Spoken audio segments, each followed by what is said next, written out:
오늘 우리에게 주시는 하나님의 말씀은 이사야서 45장 9절에서 13절까지의 말씀입니다. 이사야서 45장 9절에서 13절까지의 말씀을 교독하시고 마지막 절은 함께 합독하시도록 하겠습니다.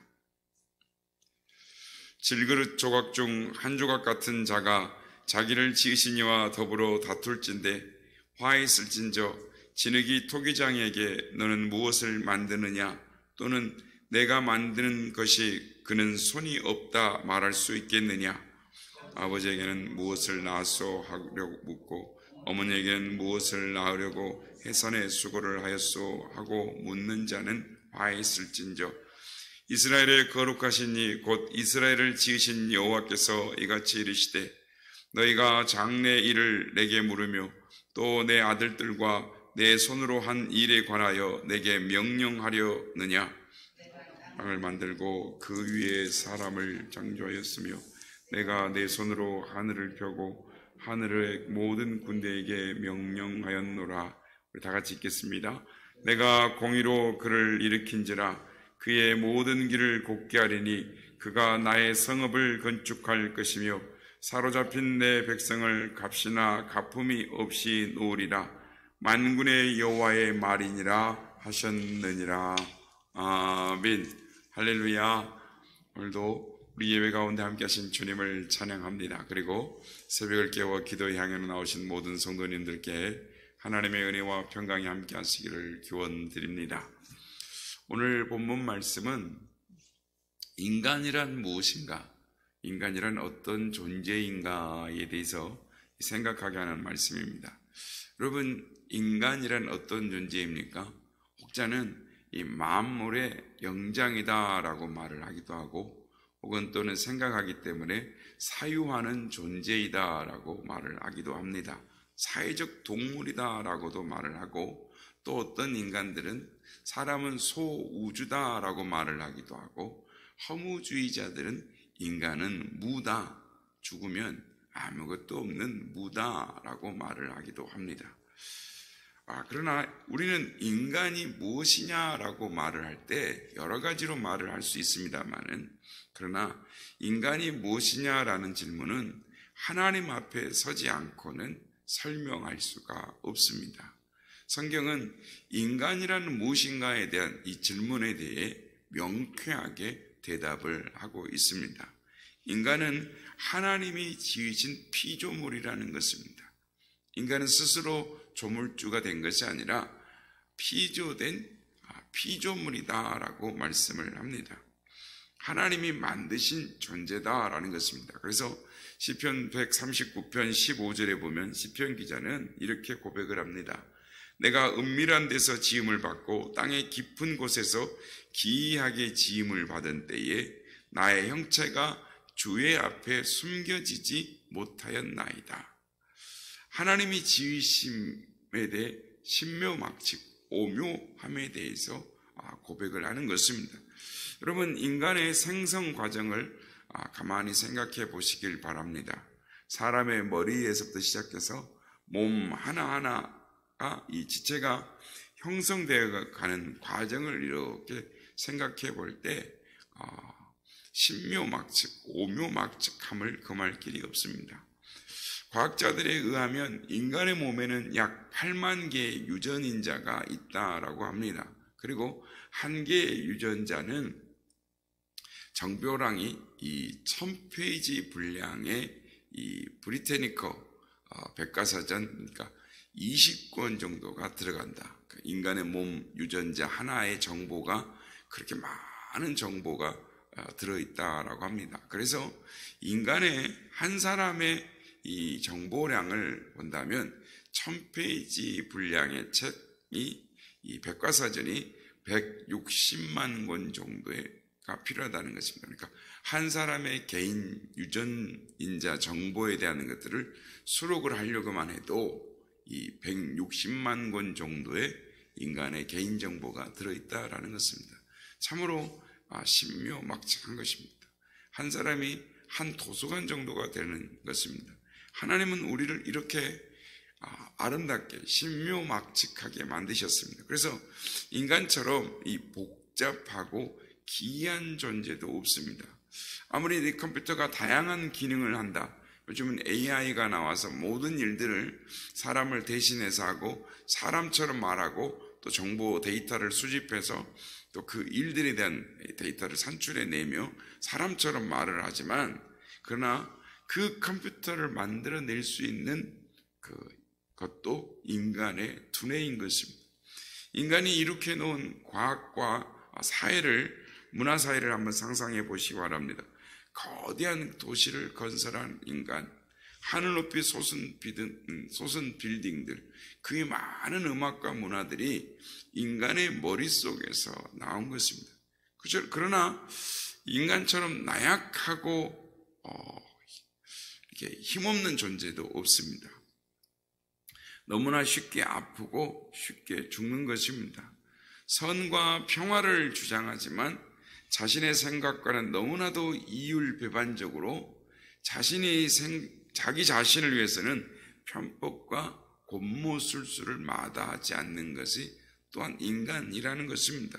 사기와 협작과 부정, 불법을 토로하지만 그것은 자신의 이익과 배치되었을 때 등을 돌리는 것이 또한 인간이다라는 것입니다. 우리가 살아가는 현실의 사회와 상황들을 보면서 이 질문을 가질 수밖에 없는 것입니다. 인간이란 무엇인가? 인생이란 무엇인가? 그리고 하나님은 과연 지금 무엇을 하고 계시는가? 오늘 본문은 인간을 질그릇과 같은 존재다라고 말씀을 합니다. 토기장의 손에 지음받고 갓 구워낸 존재들과 같은 것이다. 인생이란 절대적인 하나님의 주권과 섭리 가운데에 이루어져 있다라고 성경은 말씀하는 것입니다. 토기장이와 진흙에 관한 이야기가 있습니다. 하루는 진흙덩이가 이렇게 생각했다고 합니다. 도공의 손에서 최고의 작품에 대해서 왕궁의 그릇이 되거나 또는 진열장의 아름다운 그릇이 되어서 부잣집 장식장에 올라가는 것이 최고의 꿈이자 희망이었습니다. 드디어 어느 날 도공은 자기를 진흙을 반죽하기 시작했습니다. 진흙은 부푼 꿈을 안고 미래를 생각하면서 기뻤습니다. 부푼 꿈을 안고 기대하며 가는데 이상하기 시작했습니다. 좀 이상했습니다. 토기장이가 자기를 빚는 모습이 예전에 다른 그릇들 빚는 것과는 다른 모습으로 빚어가는 것입니다. 한쪽으로 기울어진 주둥이, 유난히도 넓은 손잡이, 이 그릇 모양이 이상했습니다. 자기를 지켜보는 다른 진흙들이 웃기 시작했습니다. 웃음소리가 들렸습니다. 진흙은 너무나도 속이 상해서 눈물이 날 것 같았습니다. 자기를 이렇게 흉측한 모습으로 지은 도공이 믿고 또 미웠습니다. 진흙은 자신의 모습을 보면서 정말 절망스러웠습니다. 토기장이가 왜 날 이런 모습으로 만든단 말인가 이해할 수가 없었습니다. 하지만 토기장이는 가마에서 나오자마자 자기를 품에 안고 어디론가 달려갔습니다. 그가 도착한 곳은 가난한 농부의 집이었습니다. 아무리 나를 가난한 농부에게 팔려고 한다 할지라도 이렇게 만들 수가 있단 말인가? 자기를 이렇게 만든 토기장이를 미워하고 또 미워했습니다. 차라리 바닥에 떨어져서 깨트려져 버렸으면 좋겠다라고 생각했습니다. 그런데 밖으로 나온 농부의 모습을 보는 순간 질그릇은 너무나 놀랐습니다. 그 농부는 농사일을 하다가 두 손이 잘린 사람이었습니다. 그래서 그는 평범하게 생긴 그릇을 사용할 수가 없었던 것입니다. 토기장이는 이 농부를 위해서 특별하게 그릇을 만들었던 것입니다. 자기를 붙잡고 눈물을 글썽이는 농부에게 토기장이가 이렇게 말합니다. 고마운 것은 나요. 내가 질그릇을 만들면서 이렇게 기뻤던 일은 처음이요. 이 그릇은 나의 최고의 작품이요. 비로소 질그릇은 토기장이가 만든 최고의 작품이 자기라는 사실을 깨닫고 토기장에게 감사했다라는 이야기입니다. 사랑하는 성도 여러분, 이 이야기를 어떻게 생각하십니까? 인간은 절대자의 손에서 살 수밖에 없습니다. 아무리 하나님을 부인하려고 해도, 하나님을 떠나 살려고 해도 그를 떠나서 살 수 없는 존재가 우리인 것입니다. 오늘 본문 9절 말씀을 보겠습니다. 질그릇 조각 중 한 조각 같은 자가 자기를 지으신 이와 더불어 다툴진대 화 있을진저 지르기 토기장에게 너는 무엇을 만드느냐? 또는 내가 만든 것이 그는 손이 없다 말할 수 있겠느냐? 라고 말씀을 하십니다. 지르기 토기장에게 대들 수 있겠느냐라는 것입니다. 아무리 마음에 안 들어도 나를 왜 이렇게 만들었느냐라고 할 수 없다라는 것입니다. 그러나 여러분, 이것을 기억해야 합니다. 우리는 모두 주님의 작품들이라는 것입니다. 사람의 눈에는 하찮은 존재들일 것 같지만 하나님 편에서는 모두 하나하나가 의미 있는 존재들이다라는 것입니다. 이것을 믿고 사는 것이 바로 신앙인 것입니다. 성도 여러분, 세상 많은 사람들, 하나님을 모르고 살아가는 사람들은 자신의 존재의 의미도 모르고 살아갑니다. 항상 다른 사람과 비교해서 상대적인 우월감과 열등감에 사로잡혀 살아가는 것입니다. 그래서 남들이 하는 대로 따라가며 살아가는 것입니다. 그러다가 남들이 가는 길, 넓은 길로 따라가다가 보면 잘못된 길로, 끝장나는 길로 가고 마는 것입니다. 어떤 사람이 이렇게 말하는 것을 들은 적이 있습니다. 지옥도 사람들이 가는 곳인 것이라면 혼자 가는 것이 아니고 여러 사람들이 가는 곳이라면 별 문제가 없는 것이 아니겠는가? 뜨거우면 같이 뜨거울 것이고 차가우면 같이 차가울 것인데 나 혼자만 뜨겁고 나 혼자만 죽겠는가? 이렇게 말을 하더라는 거예요. 참으로 어리석은 사람인 것입니다. 하지만 하나님을 경외하는 사람들은 자신의 존재의 의미를 깨닫고 감사하며 살아가는 것입니다. 하나님은 내 삶의 조각들을 맞추어서 내 모습을 하나하나 이루어 간다라고 믿는 것입니다. 태에서 나를 지을 때부터 나를 위해 갖고 계신 그 기회, 바로 그 뜻을 따라 아름답게 이루어 가고 계심을 믿는 것입니다. 천상의 소리라고 불려진 스테웬의 세계적인 가스펠 싱어 레나 마리아가 있습니다. 한번 들어보신 적이 있을 겁니다. 이분은 태어날 때부터 팔이 없었습니다. 이분에게는 손가락이 없습니다. 다리도 하나뿐입니다. 이분은 여자입니다. 이런 장애를 가지고 유럽 장애인 선수권대회에서 4개의 금메달을 땄습니다. 그리고 88 올림픽 장애인 올림픽에도 참여를 했습니다. 그리고 자신의 장애를 극복하고 가스펠 싱어로서 세계 많은 사람들에게 감동을 주는 인생을 살고 있습니다. 그녀는 이렇게 고백합니다. 하나님이 계셔서 나에게 모든 것이 가능했습니다. 하나님과의 관계가 중요합니다. 나는 날마다 하나님이 나를 사랑하신다는 말씀을 듣습니다. 그리고 그녀는 이렇게 노래하는 것입니다. 예수님, 당신께 제 마음과 영혼을 드리겠습니다. 나를 당신께 드리고 당신의 손 위에 내 인생을 올려두겠습니다. 성도 여러분, 지난 세월을 되돌아보면 모두 자기의 생각대로 살아온 사람이 한 분이라도 있습니까? 모두 자기의 생각대로 자기의 모습이 이루어진 사람은 아무도 없을 것입니다.